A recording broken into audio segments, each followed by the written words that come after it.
ಆತ್ಮೀಯ ರೈತ ಬಾಂಧವರೇ ಹಾಗೂ ಕೇಳುಗರೆ, ಇವತ್ತು ನಾನು ಕೃಷಿ ವಿಜ್ಞಾನ ಕೇಂದ್ರ ನವಿಲೆ ಶಿವಮೊಗ್ಗದಲ್ಲಿದ್ದೇನೆ. ನನ್ನ ಜೊತೆ ಡಾಕ್ಟರ್ ಮಂಜುನಾಥ್ ಬಿ ಕುದ್ರಿ ಅವರಿದ್ದಾರೆ. ಇವರು ವಿಸ್ತರಣಾ ವಿಭಾಗದ ಸಹಾಯಕ ಪ್ರಾಧ್ಯಾಪಕರಾಗಿ ಕಾರ್ಯನಿರ್ವಹಿಸ್ತಾ ಇದ್ದಾರೆ. ಇಂದು ಪ್ರಧಾನಮಂತ್ರಿ ಮೋದಿ ಅವರ ನೇತೃತ್ವದಲ್ಲಿ 12 ವರ್ಷಗಳ ಸಾರ್ಥಕ ಸೇವೆಯನ್ನು ಕೊಡ್ತಾ ಇರ್ತಕ್ಕಂಥ ಒಂದು ಸಂದರ್ಭದಲ್ಲಿ ಯಾವ ಒಂದು ರೈತರಿಗೆ ಅನುಕೂಲವಾಗಿರ್ತಕ್ಕಂಥ ಯೋಜನೆಗಳ ಬಗ್ಗೆ ಮತ್ತು ರೈತರ ಒಂದು ಬಾಳಿನಲ್ಲಿ ಈ ಯೋಜನೆಗಳಿಂದ ಯಾವ ರೀತಿಯ ಬದಲಾವಣೆ ಆಗಿದೆ ಅವರ ಒಂದು ದೈನಂದಿನ ಚಟುವಟಿಕೆಗಳಲ್ಲಿ ಮತ್ತು ಅವರ ಒಂದು ಜೀವನ ಸುಧಾರಣೆಯಲ್ಲಿ ಅನ್ನೋದನ್ನು ಈಗ ಇವರಿಂದ ಸಂಪೂರ್ಣ ಮಾಹಿತಿಯನ್ನು ಪಡೆದುಕೊಳ್ಳೋಣ. ಪ್ರಥಮವಾಗಿ ಭದ್ರಾವತಿ ಶಿವಮೊಗ್ಗ FM ಆಕಾಶವಾಣಿ ಕೇಂದ್ರದಿಂದ ತಮಗೆ ಸ್ವಾಗತ ಕೋರುತ್ತಾ. ನಮಸ್ಕಾರ ಕುದ್ರಿ ಅವರೇ. ನಮಸ್ಕಾರ ಸರ್. ಎಲ್ಲ ವೀಕ್ಷಕರಿಗೂ ನನ್ನ ನಮಸ್ಕಾರಗಳು. ನಾನು ಡಾಕ್ಟರ್ ಮಂಜುನಾಥ್ ಕುದ್ರಿ ಅಂತ, ಇಲ್ಲಿ ನಮ್ಮ ಕೃಷಿ ವಿಜ್ಞಾನ ಕೇಂದ್ರ ಶಿವಮೊಗ್ಗದಲ್ಲಿ ಕೃಷಿ ವಿಜ್ಞಾನಿಯಾಗಿ ಕೃಷಿ ವಿಸ್ತರಣೆ ವಿಭಾಗದಲ್ಲಿ ಇಲ್ಲಿ ನಮ್ಮ ಕೃಷಿ ವಿಜ್ಞಾನ ಕೇಂದ್ರದಲ್ಲಿ ಕಾರ್ಯನಿರ್ವಹಿಸುತ್ತಿದ್ದೇನೆ. ಸರ್, ತಮಗೆ ಮಾಹಿತಿ ಕೊಟ್ಟಂಗೆ ಈಗ ನಮ್ಮ ಕೇಂದ್ರ ಸರ್ಕಾರ ಇರುವಂಥ ಶ್ರೀ ಮೋದಿ ಅವರು ಪ್ರಧಾನಮಂತ್ರಿಯಾಗಿ 12 ವರ್ಷಗಳಾಗಿ ನಿರಂತರವಾಗಿ ರೈತರ ಉದ್ದೇಶಕ್ಕಾಗಿ, ರೈತರ ಅಭಿವೃದ್ಧಿಯಕ್ಕಾಗಿ ವಿವಿಧ ಕಾರ್ಯಕ್ರಮಗಳನ್ನು ಜಾರಿಗೊಳಿಸಿದ್ದಾರೆ. ಅಂದರೆ ರೈತರ ಆದಾಯ ದ್ವಿಗುಣಗೊಳಿಸಿರ್ಬೋದು, ಅವರ ಜೀವನ ಮಟ್ಟವನ್ನು ಸುಧಾರಣೆ ಮಾಡುವುದಿರ್ಬೋದು, ಹೆಚ್ಚಿನ ಇಳುವರಿಯನ್ನು ಕೊಡುವಂಥ ವಿವಿಧ ತಳಿಗಳ ಅಭಿವೃದ್ಧಿಗೋಸ್ಕರ ಕ್ರಮಗೊಂಡಿರಬಹುದು ಮತ್ತು ಮುಖ್ಯವಾಗಿ ಮಣ್ಣಿನ ಆರೋಗ್ಯ ಸುಧಾರಣೆಗಾಗಿ ಕೇಂದ್ರ ಸರ್ಕಾರದ ಮಹತ್ವದ ವಿವಿಧ ಯೋಜನೆಗಳು, ಅದರಲ್ಲಿ ಪ್ರಮುಖವಾಗಿ ತಾವೆಲ್ಲರೂ ಕೇಳಿದ ನೈಸರ್ಗಿಕ ಕೃಷಿ ಬಗ್ಗೆ. ಈಗ ಕೇಂದ್ರ ಸರ್ಕಾರವು ನೈಸರ್ಗಿಕ ಕೃಷಿ ಅಥವಾ ಸಾವಯವ ಕೃಷಿಯನ್ನ ಪ್ರೋತ್ಸಾಹಿಸಲು ನೈಸರ್ಗಿಕ ಕೃಷಿಯ ಒಂದು ಯೋಜನೆಯನ್ನ ಜಾರಿಗೊಳಿಸಿದೆ. ಯಾವ್ಯಾವ ಅಂದ್ರೆ ಈಗ ಮುಂಚಿತವಾಗಿ ಮಾಡುತ್ತಿರುವ ರೈತರು ಇರ್ಬೋದು, ಈಗ ನೈಸರ್ಗಿಕ ಕೃಷಿಯ ಬಗ್ಗೆ ಒಲವು ತೋರುವಂತ ರೈತರಿಗೆ ಅಭಿವೃದ್ಧಿಗಾಗಿ ನೈಸರ್ಗಿಕ ಕೃಷಿ ಯೋಜನೆಯನ್ನ ಜಾರಿಗೊಳಿಸಿದ್ದಾರೆ. ಆ ನೈಸರ್ಗಿಕ ಕೃಷಿ ಯೋಜನೆಯಲ್ಲಿ ರೈತರಿಗೆ ಕೃಷಿ ಇಲಾಖೆ ಮುಖಾಂತರ ರೈತರಿಗೆ ತರಬೇತಿ ಇರಬಹುದು ಮತ್ತು ನೈಸರ್ಗಿಕ ಕೃಷಿಯಲ್ಲಿ ಬಳಸುವಂತ ಪರಿಕರಗಳ ಏನೇನು ಹತ್ರ ಯೋಜನೆಯಲ್ಲಿ ರೈತರಿಗೆ ಒದಗಿಸುವುದನ್ನು ಕೊಡ್ತಿದ್ದಾರೆ. ನಂತರವಾಗಿ ಇನ್ನೊಂದು ಕೇಂದ್ರ ಸರ್ಕಾರದ ಮಹತ್ವದ ಯೋಜನೆ ಅಂತಂದ್ರೆ ಪ್ರಧಾನಮಂತ್ರಿ ಕಿಸಾನ್ ಸಮ್ಮಾನ್ ನಿಧಿ ಯೋಜನೆ. ತಮ್ಮ ಎಲ್ಲ ರೈತ ಬಾಂಧವರಿಗೂ ಈ ಯೋಜನೆ ಬಗ್ಗೆ ಎಲ್ಲ ಮಾಹಿತಿ ಇದೆ. ಅಂದರೆ ಈ ಕಿಸಾನ್ ಸಮ್ಮಾನ್ ನಿಧಿ ಯೋಜನೆ ಅಡಿಯಲ್ಲಿ ರೈತರಿಗೆ ವರ್ಷದಲ್ಲಿ ಅಂದರೆ 6,000 ರೂಪಾಯಿಗಳನ್ನು ನೇರವಾಗಿ ರೈತರ ಅಕೌಂಟಿಗೆ ಬರುತ್ತೆ. ಇದನ್ನು ಅವರು ಕಂತು ವೈಸು ಒಂದು ವರ್ಷದಲ್ಲಿ 6,000 ರೂಪಾಯಿನ ಕೊಡ್ತಿದ್ದಾರೆ. ಸೊ ಈ ಯೋಜನೆ ಮುಖಾಂತರ ಅಂದರೆ ಸಣ್ಣ ರೈತರಿಗೆ ಈ ಯೋಜನೆ ಮುಖಾಂತರ ಬಹಳ ಅನುಕೂಲ ಆಗುತ್ತೆ. ಈಗ ಯಾವುದೇ ಒಂದು ಬೀಜ ಗೊಬ್ಬರವನ್ನು ಖರೀದಿ ಮಾಡಲಿರ್ಬೋದು ಮತ್ತು ಸಿಬ್ಬಂದಿಗೆ ಹಣಕಾಸು ಯೋಜನೆಯನ್ನು ನೀಡಲು ಇದು ಬಹಳ ಅನುಕೂಲವಾಗಿರುತ್ತೆ. ಸಣ್ಣ ಪ್ರಕಾರದ ರೈತರಿಗೆ 6,000 ರೂಪಾಯಿ ಅಂದರೆ ಏನು ರಸಗೊಬ್ಬರಗಳನ್ನು ಪರ್ಚೇಸ್ ಇರ್ಬೋದು, ಬೀಜಗಳನ್ನು ಕೊಂಡುಕೊಳ್ಳಲು ಈ ಯೋಜನೆಯು ಬಹಳ ಸಹಕಾರಿಯಾಗಿದೆ. ಮತ್ತು ಇನ್ನೊಂದು ನಮ್ಮ ಕೇಂದ್ರ ಸರ್ಕಾರದ ಮಹತ್ವದ ಯೋಜನೆ ಅಂತಂದರೆ ಪ್ರಧಾನಮಂತ್ರಿ ಫಸಲ್ ಬಿಮಾ ಯೋಜನೆ. ಸೊ ಈ ಯೋಜನೆಯು 2016ರಲ್ಲಿ ಜಾರಿಗೆಗೊಳಿಸಲಾಯಿತು. ಸೊ ಯಾವಾಗ ಹೆಚ್ಚಿನ ಮಳೆ ಇರ್ಬೋದು, ಅಂದರೆ ಪ್ರಾಕೃತಿಕ ವಿಕೋಪದಿಂದ ರೈತರ ಬೆಳೆ ಹಾನಿಯಾದಾಗ ಈ ಸಣ್ಣ ಪ್ರಮಾಣದಲ್ಲಿ ಪ್ರೀಮಿಯಂ ಅನ್ನು ಪಾವತಿಸಿದರೆ ರೈತರಿಗೆ ಏನು ನೈಸರ್ಗಿಕ ವಿಕೋಪ ಆದಾಗ ಅವರಿಗೆ ತಮ್ಮ ಬೆಳೆ ನಷ್ಟ ಆಗೋದ್ರಿಂದ ಈ ವಿಮಾ ಮೊತ್ತ ಮುಖಾಂತರ ರೈತರಿಗೆ ಅನುಕೂಲವಾಗುವ ರೀತಿಯಲ್ಲಿ ಅವರು ಈ ಯೋಜನೆಯನ್ನು ಜಾರಿಗೊಳಿಸಿದ್ದಾರೆ. ಅದೇ ರೀತಿ ಇನ್ನೊಂದು ಪ್ರಮುಖವಾದ ಯೋಜನೆ ಅಂತಂದ್ರೆ ರೈತ ಉತ್ಪಾದಕ ಸಂಘಗಳನ್ನು ನಿರ್ಮಿಸುವುದು. ತಮ್ಮೆಲ್ಲ ರೈತ ನಮ್ಮ ಈ ಭಾರತ ಕೃಷಿಯಲ್ಲಿ ಎಲ್ಲ ಹೆಚ್ಚಾಗಿರುವುದು ಸಣ್ಣ ಮತ್ತು ಅತಿ ಸಣ್ಣ ರೈತರು. ಸೊ ಈ ಒಂದು ಸಣ್ಣ ರೈತರಲ್ಲಿ ಸಂಪನ್ಮೂಲ ಕ್ರೋಢೀಕರಣ ಕಡಿಮೆ ಇರುವುದರಿಂದ ಸೊ ಈ ರೈತ ಉತ್ಪಾದಕ ಸಂಘ ಮುಖಾಂತರ ರೈತರನ್ನ ಒಗ್ಗೂಡಿಸಿ ಸಂಪನ್ಮೂಲಗಳನ್ನು ಕ್ರೋಢೀಕರಿಸಿ ಅದರ ಕಡಿಮೆ ದರದಲ್ಲಿ ಅವರಿಗೆ ಕೃಷಿ ಪರಿಕರಗಳ ಅವೈಲಬಿಲಿಟಿ ಇರ್ಬೋದು. ಇನ್ನೊಂದು ಮುಖ್ಯವಾಗಿ ರೈತರಿಗೆ ಮಾರುಕಟ್ಟೆ ಸಮಸ್ಯೆ. ಯಾವುದೇ ಒಂದು ಒಬ್ಬ ಚಿಕ್ಕ ರೈತ ಒಂದು 10 ಕ್ವಿಂಟಲ್ ಇದೆ ಅಂತ ಒಂದು ಮಾರುಕಟ್ಟೆಗೆ ತೊಂದರೆ ಆಗುತ್ತೆ. ಅದೇ ಒಂದು ರೈತ ಉತ್ಪಾದಕ ಸಂಘಗಳು ಒಂದು 100 ಜನ ರೈತರ ಜೊತೆ ಸೇರಿದಾಗ ಅದನ್ನ ಹೆಚ್ಚಿನ ಉತ್ಪಾದನೆ ಅಂದರೆ ಹೆಚ್ಚಿನ ಕ್ವಾಂಟಿಟಿಯಲ್ಲಿ ನಮ್ಮ ಬೆಳೆ ಸಿಕ್ಕಾಗ ರೈತರು ನೇರವಾಗಿ ಬೇರೆ ಮಾರುಕಟ್ಟೆಗೆ ಮಾರಾಟ ಇಲ್ಲಿ ದಲ್ಲಾಳಿಗಳನ್ನು, ನಮ್ಮ ಮಧ್ಯವರ್ತಿಗಳನ್ನು ಹಾವಳಿಯನ್ನು ಕಡಿಮೆ ಮಾಡಲು ಈ ಒಂದು ರೈತ ಉತ್ಪಾದಕ ಸಂಘಗಳ ಮುಖಾಂತರ ಕಡಿಮೆ ದರದಲ್ಲಿ ರೈತರಿಗೆ ಕೃಷಿ ಪರಿಕರಗಳು ಅಂದರೆ ತಮ್ಮ ಊರಲ್ಲೇ ತಾವೇ ಕೃಷಿ ಪರಿಕರಗಳನ್ನು ಖರೀದಿಸಲು ಸಹಾಯ ಮಾಡುತ್ತೆ. ಮತ್ತು ತಮ್ಮ ಒಂದು ಸಂಸ್ಥೆ ಅಂತಂದರೆ ಲಾಭವನ್ನು ತಾವೇ ರೈತರು ಹಂಚ್ಕೋಬೋದು. ಆ ಸಂಸ್ಥೆ ಬೆಳೆದಾಗ ಹೆಚ್ಚಿನ ಪ್ರಮಾಣದಲ್ಲಿ ಬೇರೆ ಬೇರೆ ಕೃಷಿ ಪರಿಕರಗಳನ್ನು ನಿಧಾನವಾಗಿ ರೈತರು ತಾವು ಕೊಂಡುಕೊಳ್ಳಬಹುದು. ಅದೇ ರೀತಿ ಇನ್ನೊಂದು ಮಹತ್ವಾಕಾಂಕ್ಷೆ ಯೋಜನೆ ಅಂತಂತಂದರೆ national mission on edible oils, ಅಂದರೆ ಖಾದ್ಯ ತೈಲಗಳ ಬೆಳವಣಿಗೆ. ಅಂದರೆ ನಾವು ಈಗ ಎಣ್ಣೆ ಕಾಳುಗಳ ಬೆಳೆಗಳನ್ನು ಪ್ರೋತ್ಸಾಹ ಮಾಡಲು ತಮ್ಮೆಲ್ಲರಿಗೂ ಗೊತ್ತಿರುವ ಹಾಗೆ ನಾವು ಹೆಚ್ಚಿನ ಎಣ್ಣೆ ಅನ್ನನ ಬೇರೆ ದೇಶಗಳಿಂದ ಆಮದು ಮಾಡಿಕೊಳ್ತಾ ಇದ್ದೇವೆ. ಸೊ ಎಣ್ಣೆ ಕಾಳನ್ನು ಉತ್ಪಾದಿಸಲು ರೈತರು, ಎಸ್ಪೆಷಲಿ ಆಯಿಲ್ ಫಾರ್ಮ್, ತೋಟಗಾರಿಕೆ ಇಲಾಖೆ ಮುಖಾಂತರ ತಾಳೆ ಬೆಳೆಯನ್ನು ಪ್ರೋತ್ಸಾಹ ಮುಖಾಂತರ national mission on edible oils ಅಂತ ಒಂದು ಯೋಜನೆ ಇದೆ. ಅದರ ಮುಖಾಂತರ ರೈತರು ತಾಳೆ ಬೆಳೆಯನ್ನು ಸಬ್ಸಿಡಿ ರೂಪದಲ್ಲಿ ತೋಟಗಾರಿಕಾ ಇಲಾಖೆಯಲ್ಲಿ ನೀಡಿದರೆ ಅವರು ಸಂಪೂರ್ಣವಾಗಿ ತಮಗೆ ಮಾಹಿತಿ ನೀಡಲಿದ್ದಾರೆ. ಅದರ ಮುಖಾಂತರ ರೈತರು ತಾಳೆ ಬೆಳೆಯನ್ನು ಬೆಳೆಯಬಹುದು.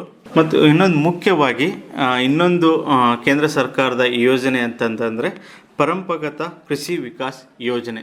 ತಮ್ಮೆಲ್ಲರಿಗೂ ಈಗ ಗೊತ್ತಿದೆ, ನಮ್ಮ ರೈತ ಬಾಂಧವರು ಹೆಚ್ಚಾಗಿ ರಾಸಾಯನಿಕ ಬಳಕೆಗಳನ್ನು ಮಾಡ್ತಿದ್ದಾರೆ. ಹೆಚ್ಚೆಚ್ಚು ರಾಸಾಯನಿಕ ಬಳಕೆ ಮಾಡುವುದರಿಂದ ಮಣ್ಣಿನ ಫಲವತ್ತತೆ ಬಹಳ ಹಾಳಾಗ್ತಿದೆ. ಅಂದರೆ ಮಣ್ಣಿನ ಫಲವತ್ತತೆ ಎಷ್ಟು ಹಾಳಾಗುತ್ತಲ್ಲ ಅಷ್ಟು ನಮಗೆ ಕೀಟ ರೋಗ ಬಾಧೆ ಇರ್ಬೋದು, ಮತ್ತು ಕೃಷಿ ವೆಚ್ಚ ಜಾಸ್ತಿ ಆಗುತ್ತೆ. ಸೊ ನಮ್ಮ ಇಳುವರಿ ಕುಂಠಿತವಾಗುತ್ತೆ. ಅದಕ್ಕೆ ಈ ಪರಂಪರಾ ಕೃಷಿ ಯೋಜನೆ ಮುಖಾಂತರ ಮಣ್ಣಿನ ಫಲವತ್ತತೆಯನ್ನು ಹೆಚ್ಚಿಗೆ ಮಾಡಲು ನಮ್ಮ ಈ ಯೋಜನೆ ಮುಖಾಂತರ ರೈತರಿಗೆ ಏನು ಹಸಿರೆಲೆ ಗೊಬ್ಬರ ಇರ್ಬೋದು, ಸಾವಯವ ಕೃಷಿಯನ್ನು ಯಾವ ರೀತಿ ಮಾಡಬಹುದು ಮುಖಾಂತರ ಪರಂಪರಾಗತ ಕೃಷಿ ಯೋಜನೆಯಲ್ಲಿ ನಮ್ಮ ರೈತರಿಗೆ ಮಾಹಿತಿಯನ್ನು ಪಡ್ಕೋಬಹುದು. ಇದನ್ನ ಕೃಷಿ ಇಲಾಖೆಯಲ್ಲಿ ತಮ್ಮ ಸಂಪೂರ್ಣವಾದ ಮಾಹಿತಿಯನ್ನ ಪಡ್ಕೋಬಹುದು.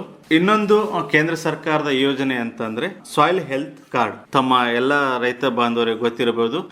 ನಾವೆಲ್ಲ ಮುಂಚಿತವಾಗಿ ಹೇಳಿದ ಪ್ರಕಾರ ಯಾವುದೇ ಒಂದು ರಸಗೊಬ್ಬರವನ್ನ ಬಳಕೆ ಮಾಡ್ಬೇಕಂತಂದ್ರೆ ರೈತರು ಮಣ್ಣು ಪರೀಕ್ಷೆ ಆಧಾರಿತ ರಸಗೊಬ್ಬರಗಳನ್ನು ಬಳಕೆ ಮಾಡಬೇಕಂತ. ಅಂದರೆ ನಮ್ಮ ಮಣ್ಣಿನಲ್ಲಿ ಎಷ್ಟು ಸಾರಜನಕ ಇದೆ, ರಂಜಕ ಇದೆ, ಪೊಟ್ಯಾಶ್ ಇದೆ, ಆ ಮಣ್ಣು ಪರೀಕ್ಷೆ ಆಧಾರದ ಮೇಲೆ ನಾವು ರಸಗೊಬ್ಬರಗಳನ್ನು ಬಳಕೆ ಮಾಡಬೇಕು. ಈಗ ನಮ್ಮ ರೈತರು ಏನ್ ಮಾಡ್ತಿದ್ದಾರೆ, ಹೆಚ್ಚೆಚ್ಚು ರಸಗೊಬ್ಬರಗಳನ್ನ, ಅಂದ್ರೆ ಆ ಭೂಮಿಯಲ್ಲಿ ಇರುತ್ತೆ, ನಿಮ್ಮ ಭೂಮಿಯಲ್ಲಿ ಸಾರಜನಕ ಇರ್ಬೋದು, ಪೊಟ್ಯಾಶ್ ಇರ್ಬೋದು, ಆ ಭೂಮಿಯಲ್ಲಿ ಎಷ್ಟಿದೆಯಲ್ಲ ಅಷ್ಟೇ ನಾವು ಕೊಟ್ರೆ ನಮ್ಮ ಬೆಳೆಗಳಿಗೂ ಅನುಕೂಲ ಆಗುತ್ತೆ ಮತ್ತು ಖರ್ಚು ವೆಚ್ಚವನ್ನ ಅಷ್ಟೇ ಆಗುತ್ತೆ. ಸೊ ಎಲ್ಲ ಈ ಯೋಜನೆ ಅಂದ್ರೆ ಸಾಯಿಲ್ ಹೆಲ್ತ್ ಕಾರ್ಡ್ ಮುಖಾಂತರ ಫ್ರೀಯಾಗಿ, ಅಂದ್ರೆ ಕೃಷಿ ಇಲಾಖೆ ಮುಖಾಂತರ ರೈತರ ಭೂಮಿಯಲ್ಲಿರೋ ಮಣ್ಣನ್ನ ಸ್ಯಾಂಪಲ್ ಅನ್ನ ಕಲೆಕ್ಷನ್ ಮಾಡ್ಕೊಂಡು ಅದನ್ನ ಮಣ್ಣನ್ನು ಪರೀಕ್ಷೆ ಮಾಡ್ಕೊಂಡು ಆ ಮಣ್ಣಲ್ಲಿ ಇರುವ ಫಲಿತಾಂಶವನ್ನ ರೈತರಿಗೆ ಅಂದ್ರೆ ಸಾಯಿಲ್ ಹೆಲ್ತ್ ಕಾರ್ಡ್ ಮುಖಾಂತರ ತಲುಪಿಸಿ ರೈತರು ಆ ಸಾಯಿಲ್ ಹೆಲ್ತ್ ಕಾರ್ಡ್ ಅಲ್ಲಿ ಏನು ಫಲಿತಾಂಶ ಇರುತ್ತಲ್ಲ ಆ ಫಲಿತಾಂಶ ಆಧಾರಿತ ರಸಗೊಬ್ಬರಗಳನ್ನ ಬಳಕೆ ಮಾಡಬೇಕಂತ ಈ ಯೋಜನೆಯನ್ನ ಜಾರಿಗೆ ತರಲಾಗಿದೆ. ಮತ್ತು ಕೃಷಿ ಇಲಾಖೆಯಲ್ಲಿ ಬೇರೆ ಬೇರೆ ಮಣ್ಣು ಪರೀಕ್ಷಾ ಕೇಂದ್ರಗಳನ್ನ ಸ್ಥಾಪನೆ ಮಾಡಿದ್ದಾರೆ. ಅಂದ್ರೆ ರೈತರ ಹತ್ರ ಇರ್ಬೋದು, ಇಲ್ಲ ರೈತ ಉತ್ಪಾದಕ ಸಂಘಗಳಲ್ಲಿ ಇರ್ಬೋದು, ನಮ್ಮ ಈ ಮಣ್ಣು ಪರೀಕ್ಷಾ ಕೇಂದ್ರಗಳ ಸ್ಥಾಪನೆ ಈ ಯೋಜನೆ ಮುಖಾಂತರ ಮಾಡಿದ್ದಾರೆ. ಅಂದ್ರೆ ಹೆಚ್ಚಾಗಿ ರೈತರು ಮಣ್ಣು ಪರೀಕ್ಷೆ ಆಧಾರಿತ ರಸಗೊಬ್ಬರ ಬಳಕೆ ಮಾಡಲಿ ಅಂತ ಈ ಸಾಯಿಲ್ ಹೆಲ್ತ್ ಕಾರ್ಡ್ ಯೋಜನೆಯನ್ನ ಜಾರಿಗೊಳಿಸಿದ್ದಾರೆ.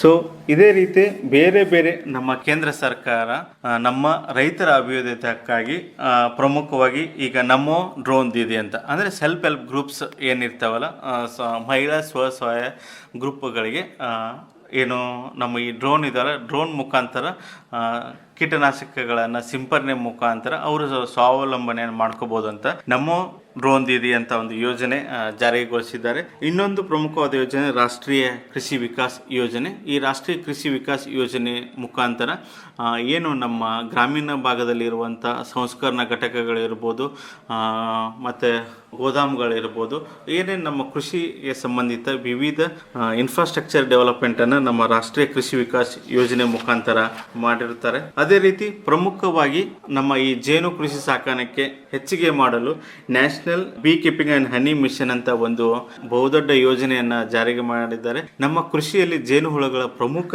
ಪಾತ್ರ ವಹಿಸುತ್ತೆ. ಪರಾಗಸ್ಪರ್ಶ ಮುಖಾಂತರ ಹೆಚ್ಚಿನ ಇಳುವರಿಯನ್ನ ನಮ್ಮ ಜೇನು ಕೃಷಿಯಲ್ಲಿ ಮಾಡಬಹುದು ಮತ್ತು ಜೇನು ಸಾಕಾಣಿಕೆಯಿಂದ ರೈತರು ಹೆಚ್ಚಿನ ಆದಾಯವನ್ನ ಮಾಡ್ಕೋಬಹುದು. ಒಂದು ರೈತ ಒಂದು 10 ರಿಂದ 15 ಜೇನು ಪೆಟ್ಟಿಗೆನ ಇಡೋದ್ರಿಂದ ಹೆಚ್ಚಿನ ಆದಾಯವನ್ನ ರೈತರ ಮಾಡ್ಕೋಬಹುದು. ಅದರಿಂದ ರೈತನ ಇಳುವರಿನೂ ಜಾಸ್ತಿ ಆಗುತ್ತೆ.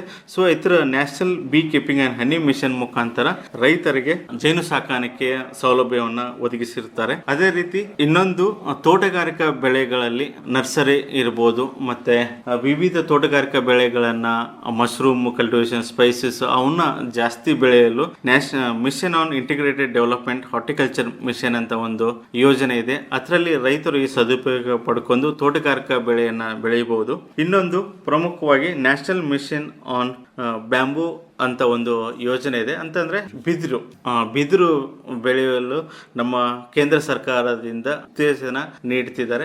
ಈ ಯೋಜನೆ ಮುಖಾಂತರ ರೈತರು ಬಿದಿರನ್ನ ಬೆಳೆಯಬಹುದು. ಅದರ ಮುಖಾಂತರ ಅಂದ್ರೆ ಈ ಬಿದಿರನ್ನು ನಿಮ್ಮ ತೋಟದಲ್ಲಿ ಏನು ಬದುವ ಮುಖಾಂತರ ಏನಿರುತ್ತಲ್ಲ ಅಲ್ಲಿ ಹಾಕೊಂಡ್ರೆ ಅದನ್ನ ನೀವು ಹೆಚ್ಚಿನ ಆದಾಯ ಮುಖಾಂತರ ರೈತರು ಆದಾಯವನ್ನ ಗಳಿಸಬಹುದು. ಸೊ ಇದೇ ತರನಾಗಿ ಬೇರೆ ಬೇರೆ ಯೋಜನೆಗಳು ನಮ್ಮ ಕೇಂದ್ರ ಸರ್ಕಾರವು ರೈತರ ಅಭಿವೃದ್ಧಿಗಾಗಿ ಜಾರಿಗೊಳಿಸಿದೆ. ತಾವು ಈ ಯೋಜನೆಗಳನ್ನ ಹೆಚ್ಚಿನ ಮಾಹಿತಿ ಅಂದ್ರೆ ಅದರ ಸಬ್ಸಿಡಿ ಯಾವ ರೀತಿ ಪ್ರಯೋಜನ ಪಡ್ಕೊಳ್ಬಹುದು ಅಂತ ಹತ್ತಿರವಾದ ರೈತ ಸಂಪರ್ಕ ಕೇಂದ್ರಕ್ಕೆ ಭೇಟಿ ಕೊಡಬಹುದು, ಇಲ್ಲ ಕೃಷಿ ಇಲಾಖೆಗೆ ಭೇಟಿ ಕೊಟ್ಟು ತಾವು ಸಂಪೂರ್ಣವಾದ ಮಾಹಿತಿಯನ್ನ ಪಡೆದುಕೊಳ್ಳಬಹುದು. ತಾವು ಬೇಕಾದ್ರೆ ಹೆಚ್ಚಿನ ಮಾಹಿತಿಗಾಗಿ ನನ್ನ ದೂರವಾಣಿ ಸಂಖ್ಯೆಗೆ ಕಾಲ್ ಮಾಡಬಹುದು.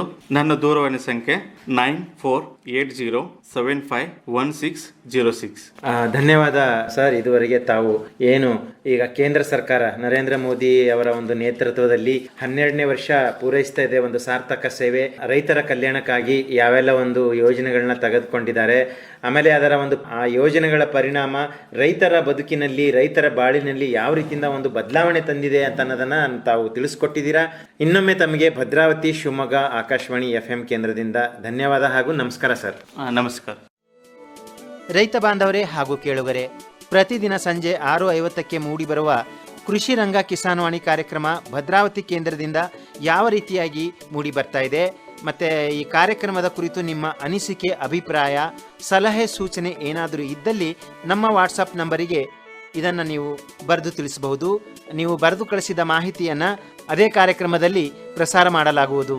ನಮ್ಮ ವಾಟ್ಸಪ್ ಸಂಖ್ಯೆ ಹೀಗಿದೆ: 9481572600. ಇನ್ನೊಮ್ಮೆ ಕೇಳಿ: 9481572600.